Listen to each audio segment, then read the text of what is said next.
back in Sicilia with the Santa Barbara Merlot Cabernet Franc 2008. Now Merlot is a tricky thing if it's in the majority. In other words, it's more than 50% of the blend. And there's many Australian styles that I've looked at where the Merlot really hasn't had the structure or the skeleton to stand up to that big, full, muscular, peppery Shiraz. And also we don't produce a whole lot of Cabernet Franc in Australia.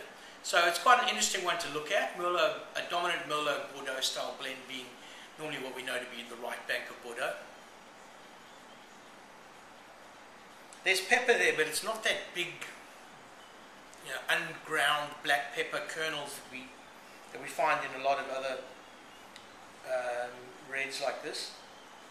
It's a beautiful. I've had it open for about half an hour, and it's like a salty plum. I know I eat salted plums in Malaysia, and it's got that kind of salty plum, not sweet plum kind of nose to it, which is really nice. And then there's a nice perfume lift which is coming from the Cabernet Franc, kind of giving it the full stop at the end of the sentence.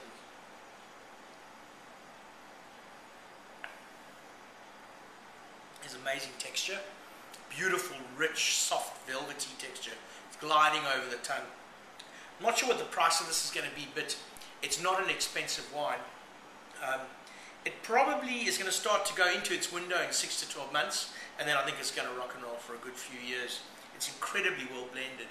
That balance between acid and fruit is fantastic, and the length is wonderful. I can still taste it after all this time that I've been gabbering on. So that's a big thumbs up, I think. The Santa Barbara Merlot Cabernet Franc. Cheers.